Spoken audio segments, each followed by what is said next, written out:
और तीसरे चरण में कासगंज में भी चुनाव होने वाला है। यहाँ किसकी हवा चल रही है, साइकिल या फिर फूल या फिर हाथी, ये समझने के लिए चलते हैं अमीर खुसरो के शहर कासगंज हमारे सहयोगी राहुल डबास के साथ। विकास के ऊपर देंगे वोट। बहुत काम नहीं हुआ, सब बहुत परेशान है पब्लिक। यहाँ तो भैया फूल आ रहा है, साइकिल पे देंगे, फायदा कराएंगे अगले। दिक्कत कहाँ आ रही है कि कोई नया ऑप्शन नहीं मिल पा। कासगंज एक ऐसा ऐतिहासिक शहर जिसकी पहचान मशहूर कवि अमीर खुसरो से जुड़ी है। हम खुसरो की जन्मभूमि में हैं, ये जानने के लिए कि इस बार यहाँ हवा किसके पक्ष में है। कासगंज के स्वागत द्वार को देखकर एहसास हो गया कि हम अमीर खुसरो के शहर आ चुके हैं। फूल रहीन सरसों सकल बन, अमवा फूले कोयल फूके डाल डाल। अमीर खुसरो ने कुछ इसी तरह से बसंत का वर्णन किया है। अमीर खुसरो की जन्मस्थली काशगंज आ पहुंचे हैं। काशगंज जिसका पुराना नाम काशीराम नगर के नाम पे था। काशगंज जो दोआब का क्षेत्र है, एक तरफ काली नदी है और दूसरी तरफ भागीरथी गंगा। ऐसे में काशगंज के वोटरों का क्या मन है, वही टटोलने की कोशिश हम करेंगे और जानने की कोशिश करेंगे कि अमीर खुसरो के अल्फाजों का काशगंज, दोआब की उपजाऊ धरती का काशगंज किस हद तक बदल चुका है। सीधा वोटरों से बात करते हैं। विकास के ऊपर देंगे वोट। विकास के ऊपर देंगे जी।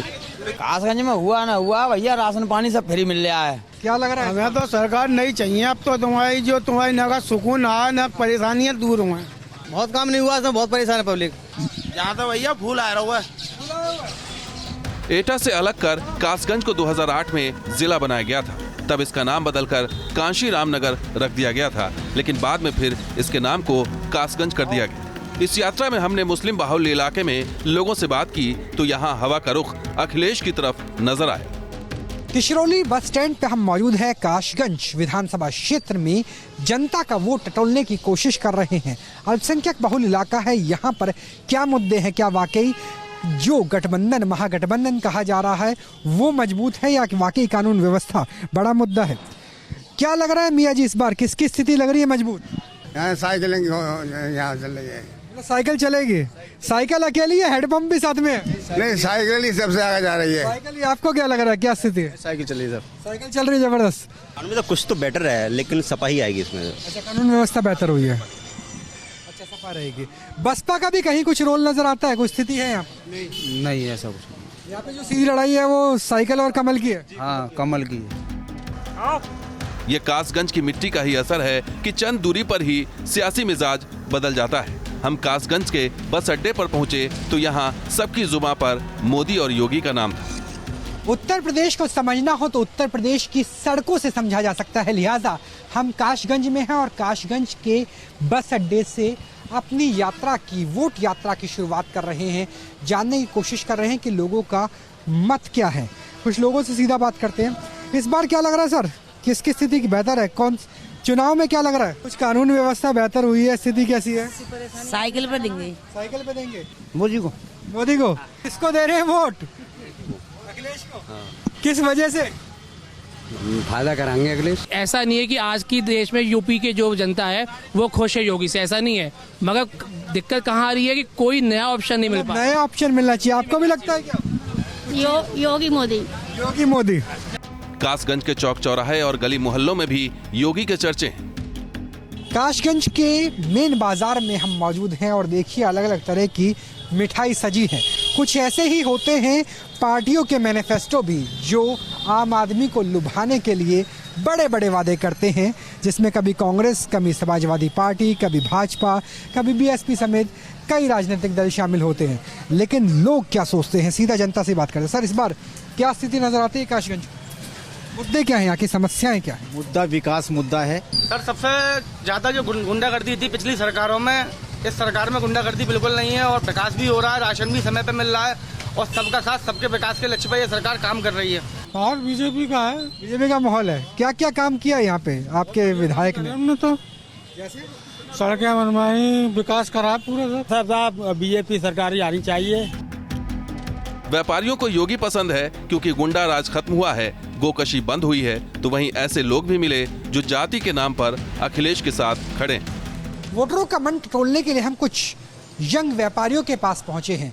नदरी गेट का इलाका है, मेन बाजार है, काशगंज में हम मौजूद हैं। स्थिति सर बीजेपी आनी चाहिए और बीजेपी के अलावा अगर कोई आया तो उसमें गुंडागर्दी ज़्यादा है। योगी जी आएंगे और दोबारा सरकार बनाएंगे। इसमें साइकिल पे डालूंगा मैं यादव हूँ। अच्छा, यादव इसलिए साइकिल पे डालोगे या बाकी कुछ अच्छा काम किया इसलिए? अच्छा काम करा है अखिलेश जी ने, बिल्कुल अच्छा काम करा है। वैसे मोदी की सरकार अभी 5 साल और कोई भी नहीं गिरा सकता। आज योगी जी की इतनी भयंकर महिमा है कि दूध निकालने के बाद अगर गाय बेकार हो जाती है तो उसको कटवाने। स्लॉटर हाउस तो अभी भी चल रहे हैं। स्लॉटर हाउस चल रहे हैं लेकिन उसमें गैया तो नहीं चल रही है ना। एक वक्त था जब कासगंज की पहचान जरदोजी से भी हुआ करती थी, लेकिन अब जरदोजी का कारोबार आउट ऑफ फैशन हो गया है। एक वक्त था जब काशगंज जरदोजी की कारीगरी की वजह से फेमस माना जाता था, लेकिन अब ये तमाम चीजें आउट ऑफ फैशन होती हुई नजर आ रही है। यहाँ तक कि कारीगर भी नहीं मिल रहा। हम होलसेल बाजार में मौजूद हैं, कुछ व्यापारी भी हमारे साथ हैं। जरदोजी का काम कब से कम हो गया? लगभग 10 साल हो गए। 10 साल से खरीदार नहीं आ रहे या कारीगर नहीं मिल रहे, क्या स्थिति? नहीं, एक्चुअल में फैशन नहीं रही उन चीज़ों की। अच्छा, फैशन आउट ऑफ हो गई। तो अब किस तरह की डिमांड बढ़ गई है? अब तो बनारसी साड़ियाँ पैटर्न जो है वो चल रहा है और सूरत की साड़ियाँ हैं, कलकत्ता की हैं, इन साड़ियों का फैशन ज़्यादा है। तो उसकी कॉस्ट भी ज्यादा पड़ती है। कितनी पड़ती थी? मतलब अगर एक बनारसी साड़ी से तुलना करें जरदोजी के काम की तो कितना? बनारसी साड़ी के लगभग सेम पैटर्न में पड़ती थी, उन्हीं रेटों में। शहरों से होते हुए हम गांव की ओर निकल पड़े, जहां 5 साल बाद अब भी योगी मोदी की लहर है। अभी तक हमने अपने आपको दिखाया कि काशगंज के शहरी मतदाता क्या सोचते हैं। अब चारा काटते हुए, सियानी काटते हुए हम आपको ये भी दिखाने की कोशिश करेंगे कि ग्रामीण आंचल की स्थिति क्या है। उपले और चूल्हे की रोटी खाने वाले शुद्ध लोग क्या सोचते हैं, क्या है चुनावी मुद्दे। अरे जाइए, कहाँ रहे, इधर आइए। आप क्या बताना है, जब आप खुद यहाँ खड़े हो आप दिखाओ और बताओ लोगों को। स्थिति तो गंभीर है, आप देख ही रहे हो। और क्या स्थिति होगी? क्या अखिलेश यादव आ सकते हैं? भाई अब मैं कह नहीं सकता, वैसे कोशिश तो हो रही है अगर अखिलेश भैया आ जाए हमारे तो। आपकी कोशिश है कि अखिलेश यादव आ जाए। आपको क्या लग रहा है इस बार? भाई हमको भी यही लग रहा है, अखिलेश यादव के चांसेस? नहीं, हमारे तो बाबा जी के चांस लग रहे हैं साहब, बिल्कुल लग रहे हैं साहब। कुछ लोग हैं, ग्रामीण हैं, उनसे भी बात करेंगे। ताश खेल रहे हैं। क्या लग रहा है, बाबा आएंगे या बबुआ या फिर अखिलेश भैया आएंगे? योगी और मोदी। कासगंज की मुख्य आबादी कृषि पर आधारित है। लगभग 70% लोग कृषि और उससे जुड़े कारोबार पर निर्भर हैं। जैसे जैसे हमारा सफर आगे बढ़ता गया, योगी के पक्ष में हवा और तेज होती हुई नजर आने लगी। काशगंज गंगा और काली नदी के बीच में बसा हुआ दोआब का क्षेत्र है। हालांकि पहले इसका नाम काशीराम नगर हुआ करता था और अब काशगंज वापस हो गया और यहाँ पर काली नदी की सुप्रसिद्ध मछलियाँ भी हैं। आपको क्या लग रहा है? क्या मुद्दे? बीजेपी। क्या मुद्दे हैं यहाँ पर? यहाँ तो ये बढ़िया है यार, यहाँ तो सब गुंडागर्दी सब खत्म हुई, गुंडागर्दी कम हुई और क्या है। फर्क पड़ा है गुंडागर्दी में? बहुत बड़ा फर्क पड़ा है। बढ़िया यहाँ पर मोदी योगी है, बिल्कुल सारे काम एक्यूरेट बेस्ट हुई है। हाँ, बताइए आप क्या? कासगंज के किसानों के मन में क्या है, ये समझने के लिए हम सीधे खेत जा पहुंचे, जहां मटर की खेती की कटाई चल रही थी। बेहतर हाईवे कनेक्टिविटी, बिजली और कानून व्यवस्था के नाम पर यहाँ का किसान योगी को दोबारा सत्ता में देखना चाहता है। चुनाव के वक्त जनता के मूड को समझना भी मटर छीलने जैसा है। बाहर से कुछ और नजर आता है, अंदर से कुछ और। मटर के खेत में हम बहुत से किसान हैं हमारे साथ बात करने के लिए और लामनी यानी कटाई का वक्त चल रहा है। और वोट क्या सोच के डाला? विकास पे। विकास हो रहा है। हाँ, हाईवे तो अच्छा नजर आ रहा है, लेकिन खेती बाड़ी की बात करें तो कैसी स्थिति है?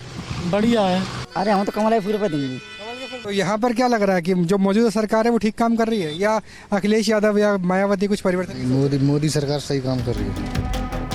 कासगंज के सियासी समीकरण की बात करें तो यहाँ विधानसभा की 3 सीटें हैं, जिनमें कासगंज, अमापुर और पटियाली सीट है। पिछले चुनाव में तीनों सीटों पर बीजेपी ने क्लीन स्वीप किया था।